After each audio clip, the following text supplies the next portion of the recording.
Night Wardens are a loyalist Space Marine chapter whose origins can possibly be traced back to the Third Founding. The Night Wardens are responsible for the maintenance and garrison of the Warden's Gate, the ancient relic star fortress that oversees the defense of the vitally important worlds of the multi-sector. Few other Space Marine chapters can boast of such substantial spaceborne firepower in the entirety of their chapter's armories. Though their heritage is unknown, without a doubt this formidable chapter has proven its mettle during countless conflicts throughout the Imperium's existence.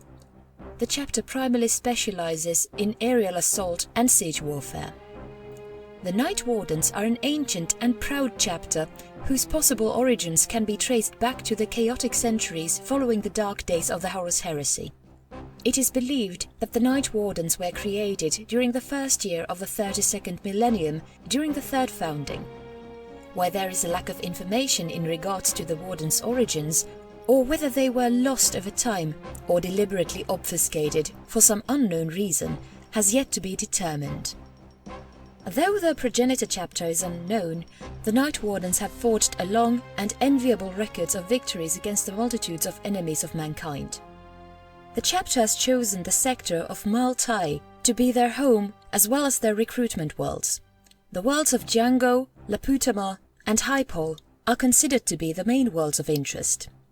The feudal world of Django is the primary recruitment world of the chapter and hosts a set of trails for aspiring recruits, which include dueling, marksmanship, swordplay, unit tactics, fitness and pathfinding.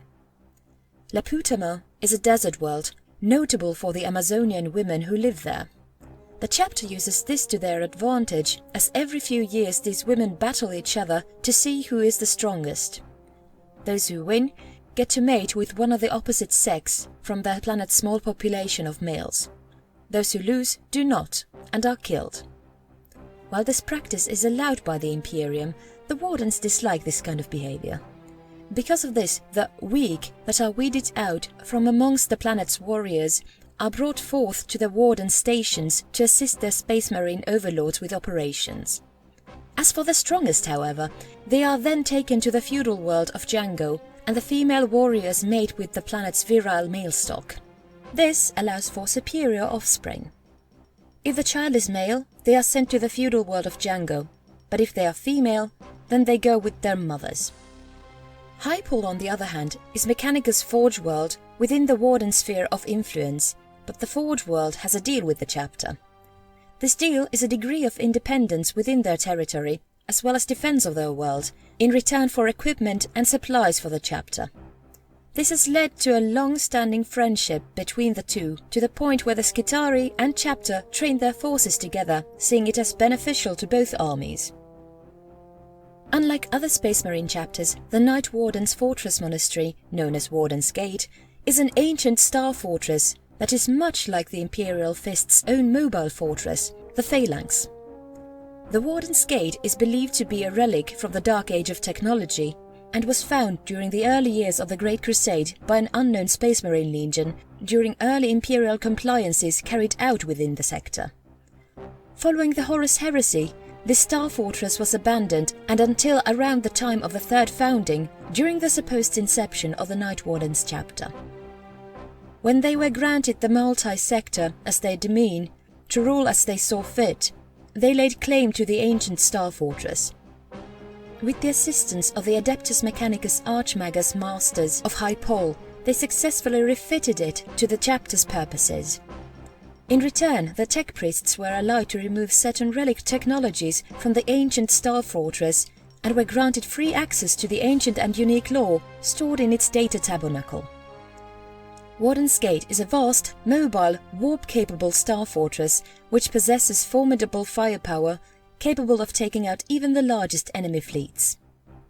Two sections of Warden's Gate should be taken note of.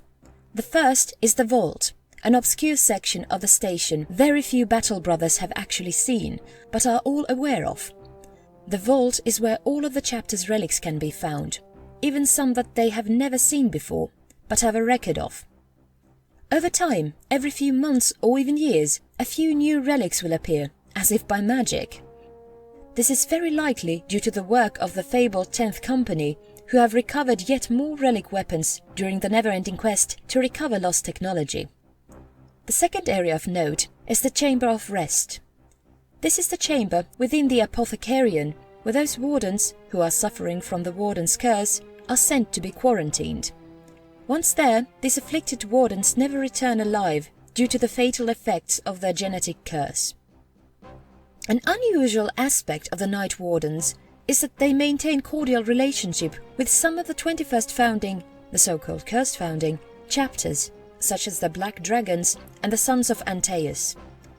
While no one knows when these two chapters formed their bonds of friendship, it is believed to have occurred in 997 M41, when the Night Warden's homeworld of Deftran was being besieged by the Vocarious Tyranids, who were part of a splinter fleet from High Fleet Leviathan.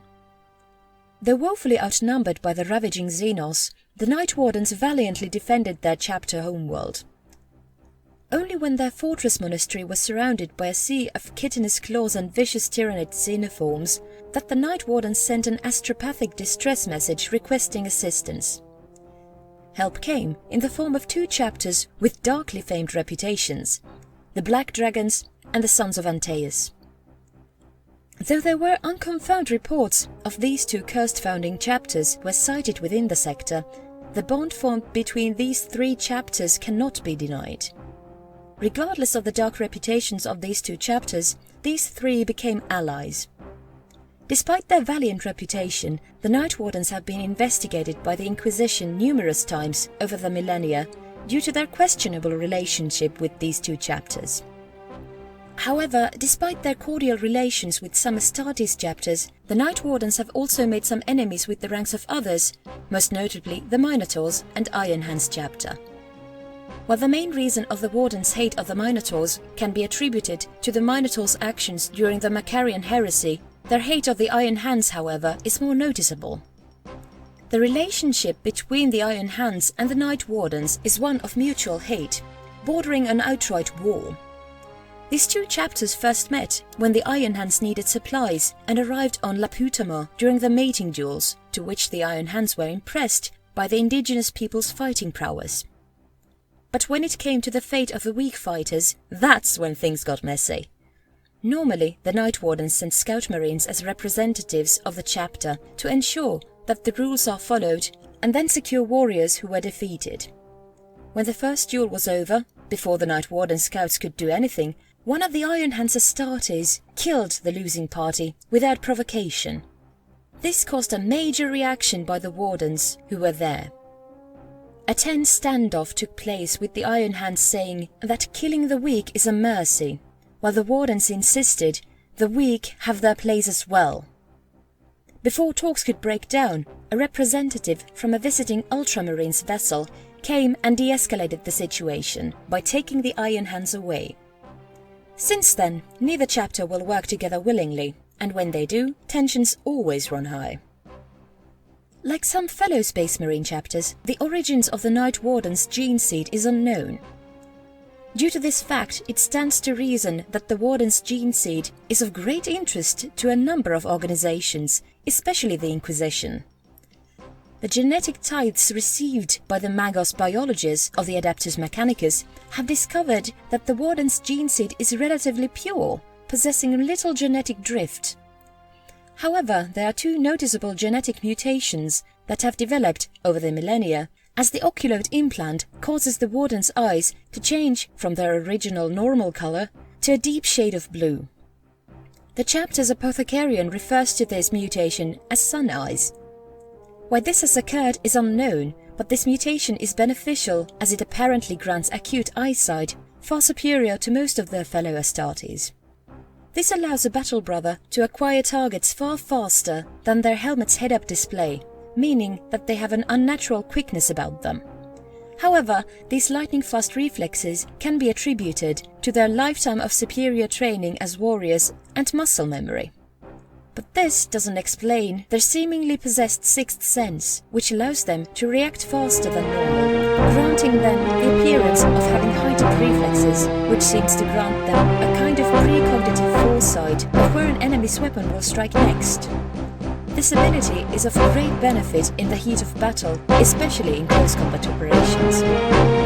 While the Night Wardens adhere to the tenets of the Codex Astartes, there are two things that stand out above their unusual friendship with several chapters of the 21st founding. Due to the lack of a 10th company, the scouts are divided up between the different companies, allowing them for a greater combat effectiveness. But the one thing the Night Wardens are known for is the mystery of their supposed 10th company. It is known that the chapter possesses at least 900 battle brothers divided into 9 battle companies to be called upon. But the strange thing about this is the materials they have in their possession. The chapter has enough recruits, gene seed and equipment to outfit an entire chapter comprised of the usual 10 companies. Yet they only possess 9 companies, which is unusual even to the chapters who they allied with.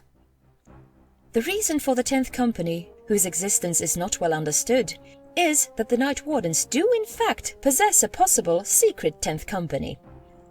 Given that the chapter does not know who they are descended from, it is not too far-fetched that they might want to know. Their gene seed is not on record, and as such, they wish to know who they are descended from to prevent their chapter's destruction or cement themselves as a loyalist chapter. Because of this, it is likely that the chapter deleted existence of this company out of necessity in order to find out who they are. Sightings of this supposed secret company have earned it another name, that of the Relic Wardens.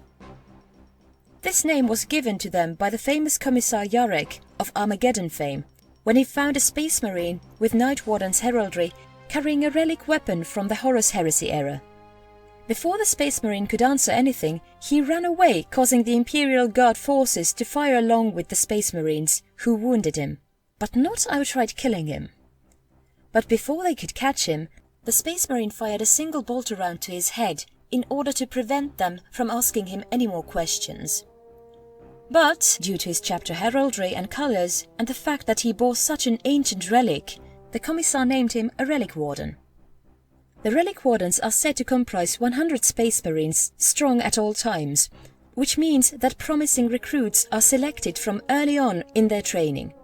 While normal Night Wardens' tactics tend to stay at the usual chapter strength for greater combat efficiency, they do tend to split up their forces into demi-companies when needed. When this happens, however, they split up their Scout Marines between the various battle companies to make sure that if they lose one Space Marine, then the next in line can become a fully fledged battle brother. This allows for the chapter to be at full strength at all times. With these tactics, it makes sense that the Relic Wardens may use this same tactic to stay at full strength as well. While nominally they are part of the Night Wardens chapter, none of the chapter command knows anything about them or even knows of their existence. To the Inquisition, most of all, this means that the supposed 10th company are operating as a separate entity in the Imperium and beyond. When the Inquisition makes any official inquiries, all they ever get in response is, "These so-called Relic Wardens are a rumour, a myth. They are a riddle wrapped in a conspiracy and surrounded by an enigma. They don't exist. They can't." During the 13th Black Crusade, the Night Wardens were deployed to help with the defence of the fortress world. However, when Cadia was destroyed, they were down 500 Marines and were forced to fall back. When the word of a Primarch's return and location on Terra reached the Night Wardens, they went to see for themselves. Interested, Rabute Gilliman made his way to Warden's Gate to meet with the chapter master. Grand Knight Marshal Ikoran Lamian welcomed the Primarch before apologising for his chapter's lack of faith and stated that they had been tricked before. Gilliman, however, was impressed by their honesty and asked, "Of which chapter are you descended from?" Ikoran simply said, "We don't know, but we wish to find out." In response, the Primarch said with a smile, "Well, if you were descended from my chapter, I would be proud to call you my sons." The Night Wardens returned home with a sense of pride in their spirits. When the Primaris Marines were being deployed, the Night Wardens received their own, whom they welcomed as brothers.